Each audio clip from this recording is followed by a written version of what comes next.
This is Your Life, a program for all America. Brought to you by New Green Comet Cleanser, the only cleanser fortified with chlorinol. Comet bleaches out stains, wipes out germs as no other leading cleanser can. Get New Comet. And Crest toothpaste with Fluorestan. And now here he is, Mr. This Is Your Life himself, Ralph Edwards. Hello, everybody. I'm speaking to you from the rear lobby of the new NBC office building next door to their television studios here in Burbank, California. There's the telephone that might be our principal subject. Mr. John Nelson, NBC program executive, has asked our principal subject to come to his office on the third floor for a little business talk. Well, their business completed, they're about to come down this elevator here right now. When the door slides open, you'll see a face as haunting as the face of Abraham Lincoln. And what memories will come to many of you when you see him? Memories of little movie theaters and silent picture days over a bag of peanuts or popcorn. We yelled with laughter at the antics of this sad-faced little man. He seemed to get into trouble every time he turned. I see the elevator has started down, so stand by for a great surprise. Oh, my. We called Mr. Nelson just a second ago to say that we had a little trouble on stage. That is, our confederate, actually, Axel Gruenberg, our producer, called Mr. Nelson, said, would you please come down on stage? So Mr. Nelson is bringing our subject. And, fine. Hello, Buster Keaton. How do you do? See, I'm a fan of yours from way back. And the fact is, come on out here, boys. Buster, he smells all right. John Nelson, come over here, Johnny. John Nelson and I have kind of framed you. You see, you're on television, coast to coast. America's waiting for the story of what... story of one of the immortals of the silent screen, you, Buster Keaton. For tonight, this is your life. Oh, our thanks. Where's Al Gregory? Al Gregory of Paramount Pictures, who was in on the plot. Thanks to you. Johnny Nelson, thanks very much, John. And Howard Ross over there, thanks so much. Look, Buster, you've been caught... you played a lot of practical jokes on people. You've been caught in one yourself now that you didn't create. Okay, boy? Are they here? They're not here yet. Well, stay with us, ladies and gentlemen, because you're going to see highlights in the life of a great personality who was loved not only by millions of people all over the world in the movies he made, but by the friends who worked with him in the industry. And here they are now, ladies and gentlemen, our host, Ralph Edwards, and our honored subject master comedian, Buster Keaton. Buster Keaton, Bob Warren. Pleasure to meet you. Oh, thanks so much. Well, did we get you or did we get you, man? We got you. Buster, for a younger generation who didn't see your films, we're going to decorate your life with bits and pieces from your movies, which have never been beaten for deep down, satisfying laughter. Come over here and sit in our chair of honor, will you? This is your life, Buster Keaton.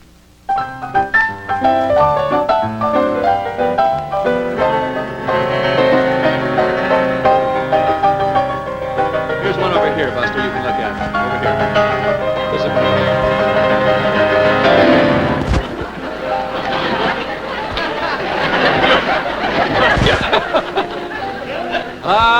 Your father teaches you early in life that a sure way to get a laugh is to sock somebody in the head with something. Your dad and mother, Joe and Myra Keaton, are gone now, of course, but they were vaudeville. They're on the road in Kansas when you're born. What kind of a show were they in at that time, Buster? A medicine show. Right. An old-time medicine show. And you idolize your father, who teaches you to fall and roll like a bouncing ball. At the age of 4, you proudly joined Mother and Dad in their act. I got my first salary. The roughest act in vaudeville. The first time I ever saw Joe Keaton throw Buster all around the stage like that, I was scared to death. I thought he killed the child. Well, that's the voice of a lifelong friend from your vaudeville days. Later, she became a leading lady to such great stars as Rudolph Valentino, Will Rogers. From Glendale, California, here is motion picture actress Louise Dresser.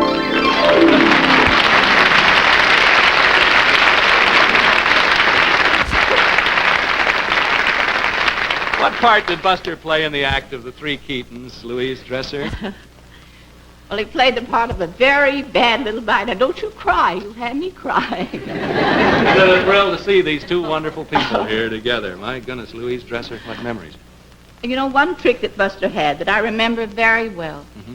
He used to stand on a table back of his father, whirling around a basketball on the end of a rope, while Joe was trying to shave himself with a straight-edged razor. The ball kept getting closer and closer and closer.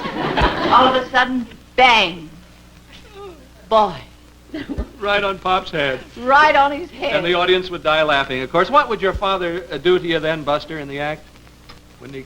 Well, if he caught me, I got it. He kicked you, he threw you off stage. Most people seeing your act know this is all for laughs, but now and then someone takes your falls and beatings seriously. And here to tell us what happened is a friend you haven't seen in over 20 years. From Muskegon, Michigan, where your family lived during summer vacations, is old-time vaudevillian Will Rawls. Here's Will.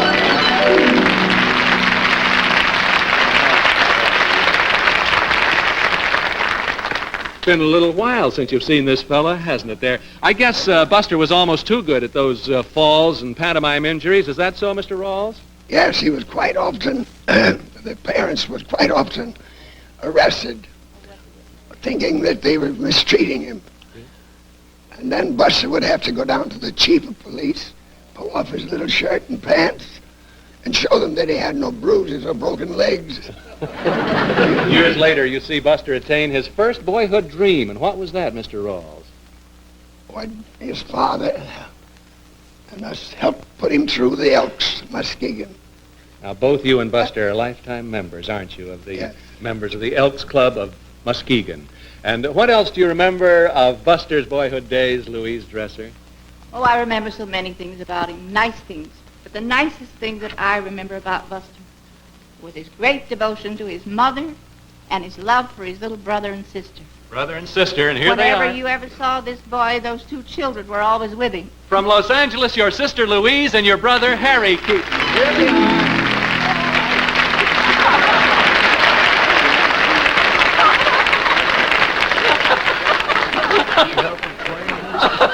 What? Of course she helped frame you. The whole family was in. You're not safe at all anymore, Buster, with these fellas. What happens when Buster is about 19, Louise? Well, our parents had to give up the vaudeville act, and he set out to support us all. Yeah. Yeah, he was determined that Louise and I would get the schooling that he never had. Well, thank you, Louise and Harry Keaton, Louise Dresser, and Mr. Will Rawls of Muskegon, Michigan. You'll see Buster a little later. You'll see him later, Buster.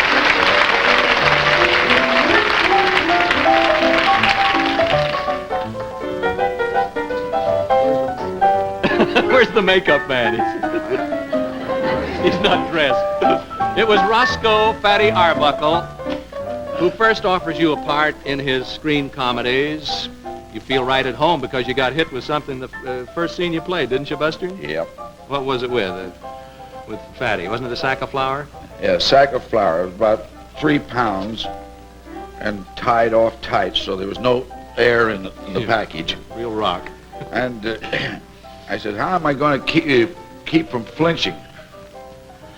He says, look away from me. When I say turn, it'll be there. And it was, and you did He put my head where my feet were.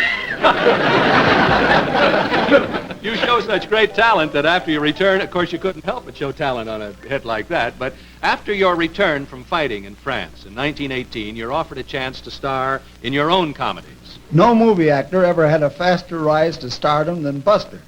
In less than 2 years, he was famous all over the A world. voice to awaken memories, Buster. He was the director of many of your earliest comedies. Now an executive with Spike Jones' staff. Here's your old friend, Mr. Eddie Klein.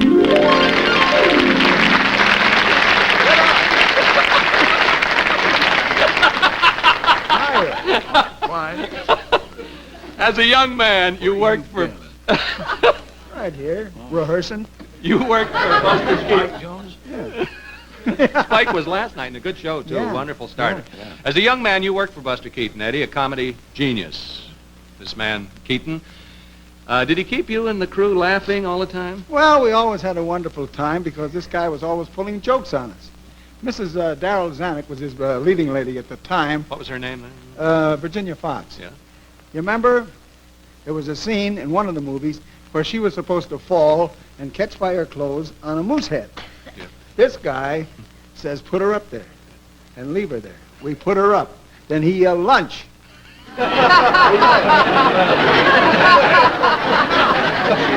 It was worth your life to work for this fella. Mrs. Zanuck was going to be a part of your life tonight, Buster, but at the last second, she got a severe case of bronchitis and could not be here. She's watching and sends her love, of course. Oh, she's a good sport, though. Say, you remember the time she saw the smoke coming outside her dressing room window?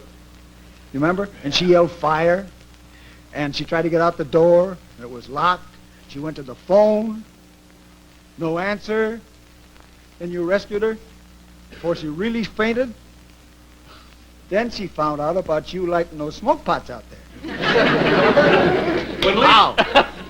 When leading ladies left your studio, Buster, they could face anything in the world, I think. Thank you for bringing us those memories, Mr. Eddie Klein. Kind of crazy, didn't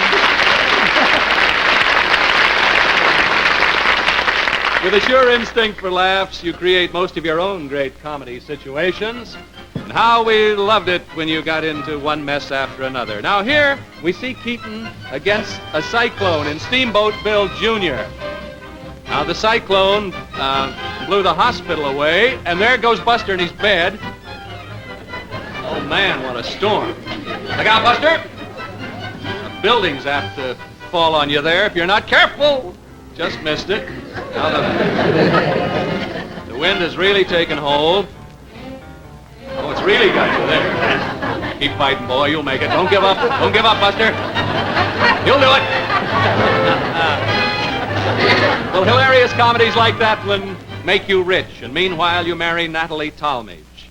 And you have 2 sons. You own a mansion, your own movie studio, a yacht, everything.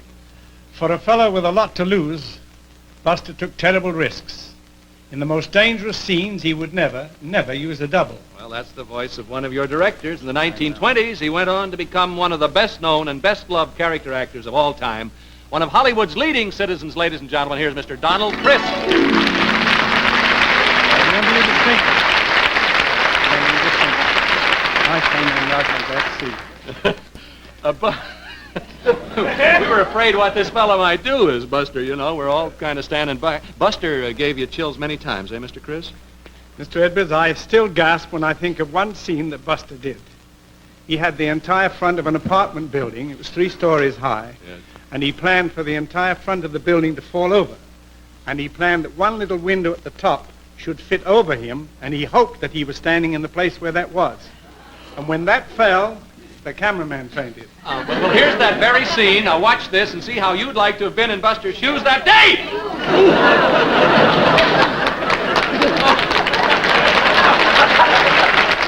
How do you feel today seeing it, Buster? Would you do it again? Oh, No. man. No.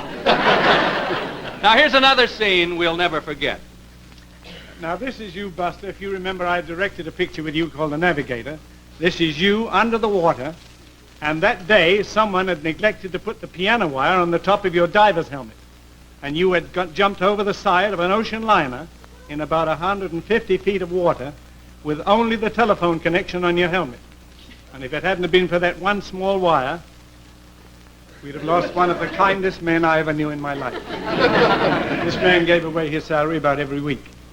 That's true, young man. Thank you, Donald Crisp, for memories of days when Buster Keaton was the talk of Hollywood for his daredevil courage and his kind heart. As Mr. Crisp said, Hollywood would have lost one of its kindest gentlemen. Ahead of us, Buster Keaton, is a time when you nearly lose your famous sense of humor.